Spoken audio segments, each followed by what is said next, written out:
On this segment of Up Close and Personal, we have Christina Johnson, Kaylin Mack, and Nehemiah Spencer, cast members in the Karamu production of Black Nativity in partnership with Cleveland Playhouse. Good afternoon, everybody. Good Good afternoon. afternoon. Good afternoon. Thank you so much for this interview. Okay. Thanks for Thank you. having Thank you.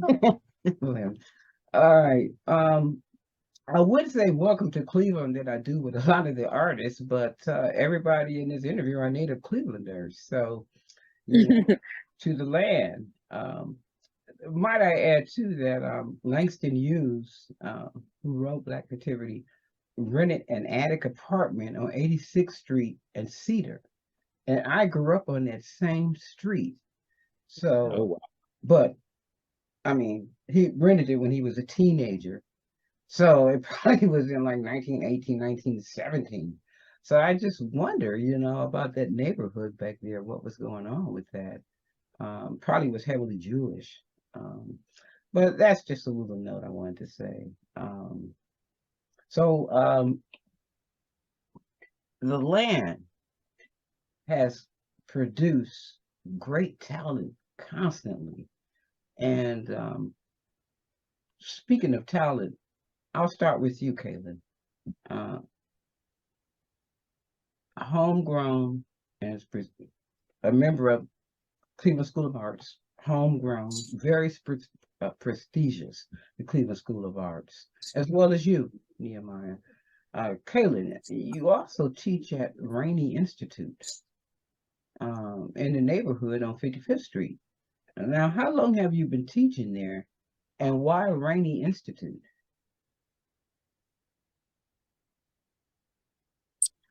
So I taught at Rainey for the past 4 years. This past summer was my last season teaching, or for now, should I say. It just was a mix up or a conflict with my scheduling, but I was there for the past 4 years. And I actually got in contact with them by one of my other fellow artists in the dance world, Darnell Weaver. He just reached out. I was new to teaching. And so I just, took the opportunity. I had heard about Rainey and its background. So, I just took the opportunity and went in, and I was there for 4 years. Okay. No, I don't want to do that. Okay. And here's a quote from you as far as why you dance. I truly believe that dance is an endless gift. And I think that's well said. I looked at one of your videos, and it's amazing the pop hip hop fusion with modern dance. Am I close? Is that your style? Mm-hmm. Okay. Yeah, I would say it's pretty much a mix of everything. When I was training, so I've learned everything: hip hop, modern, ballet, jazz, African. So in many different productions, you pretty much use all of those things. So it all, stems from the foundation of ballet, but then, you sprout out into these different genres, and you find which one is really your niche, and the one that is the one that you really, really enjoy the most, or the one that's just very your style. So I definitely would say it's very much a mix. Okay. Nehemiah, you're another CSA alumni, and I saw your video, Who Needs to Pray? And it's breathtaking if you haven't seen it. And you're a Juilliard graduate. Yes. Is that correct? Yes, I graduated from Juilliard in 2015, and I graduated from Cleveland School of the Arts in 2010. Now,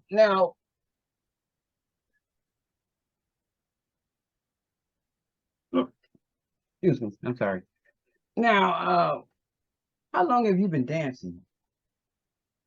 I've been dancing since the 3rd grade. I always went to an arts elementary school. I've always been into the art school since kindergarten.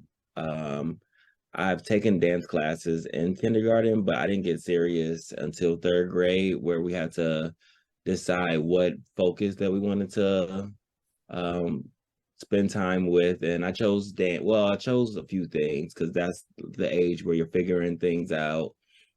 So at first I wanted to act, and then I realized that I couldn't stop doing splits. And so I was like, okay, well, maybe I'll try out dance. And it just made sense. And so I just pursued it and then went on to the Cleveland School of the Arts from middle school to high school. At the time, they still had a middle school. And then from the rest was history. I auditioned for Juilliard. Well, I auditioned for Juilliard twice. The first time I got waitlisted. Uh, and then I ended up going to North Carolina School of the Arts for a year to focus further on training and trying to prepare myself for Juilliard. And then the second time I auditioned, I got a full ride. And I'm truly grateful for that experience because it opened up so many doors in the dance world and the arts community for me to network and meet other like-minded artists who will help me take my career to the next level. Okay. Now, you also believe in teaching and sharing your talent. Can you tell us about the nationally acclaimed Reflection Dance Theater? Yes. So actually before there was a Reflections Dance Theater, I had summer workshops that so when I started training at the Juilliard School in 2012, I would always come home and spend summers training the students back home with a program called the Nehemiah Project. And we would spend sometimes a few weeks training the students in ballet, modern jazz, praise dance, just kind of everything, and get them excited and keep them active during the summer because we know idle time can lead to not the best things. So we wanted to keep the youth engaged.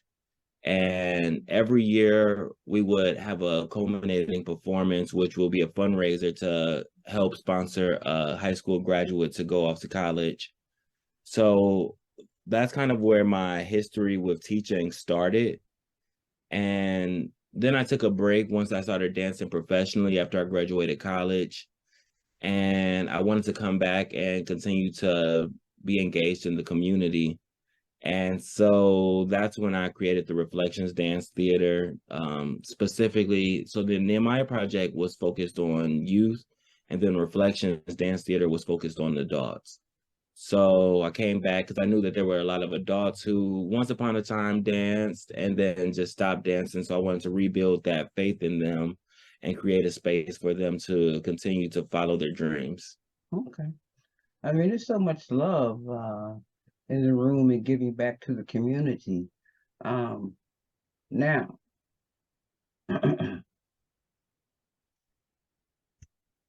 now, one of the queen bees of Cleveland, local theater arena, the one and only, Christina Johnson. At what age? She's like, you talking to me? Okay. At what age were you in the play? Germania, a space age Cinderella. At what age? Oh, Jimenina was Okay. early on in Jimenina. Yeah.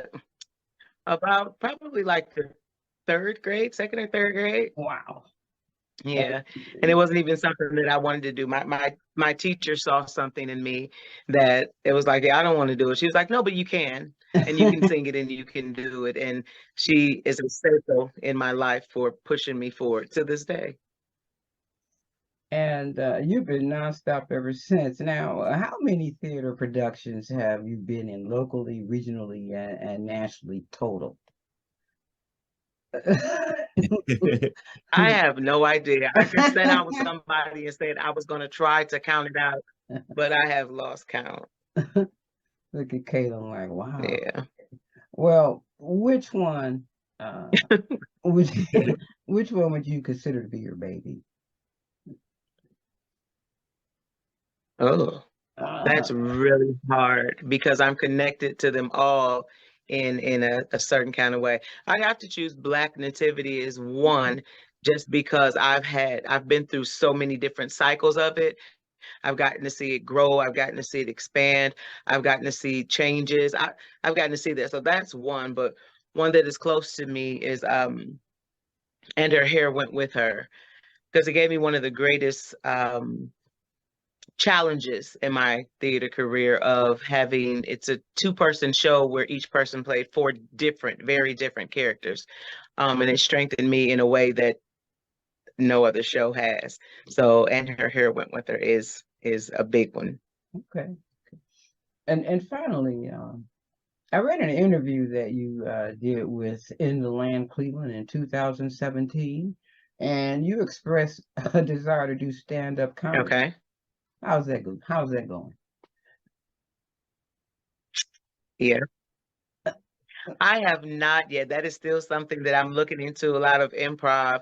I think there's a side of, look, my friends and my castmates backstage know that I'm silly and have comedic, things going on, but a lot of people, especially because I play a lot of heavier roles that are social justice and dealing with a lot of heavy topics, I don't think a lot of people know that comedy is first for me. So I haven't yet begin to dive in, but my fillers are out and it may be coming soon.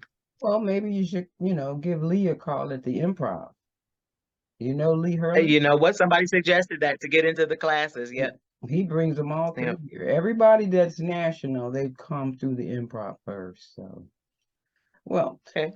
without Christina, without revealing too much, for we want folks to come and see, what can we expect when we take our seats and the lights are dimmed and the production begins for a Black Nativity? You can expect a vibrant, colorful, melodic ride through Bethlehem to the birth of Christ. And Nehemiah, well, actually, Christina, you're a narrator, vocal speaker for the production.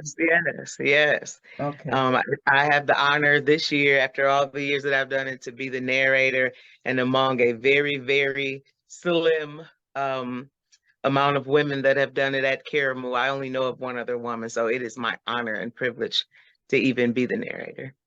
Okay. And Nehemiah, you were in the role of Joseph.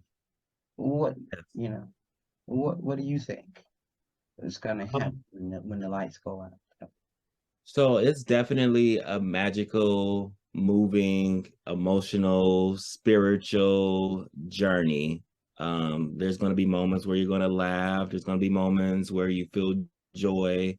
There's going to be moments where you cry.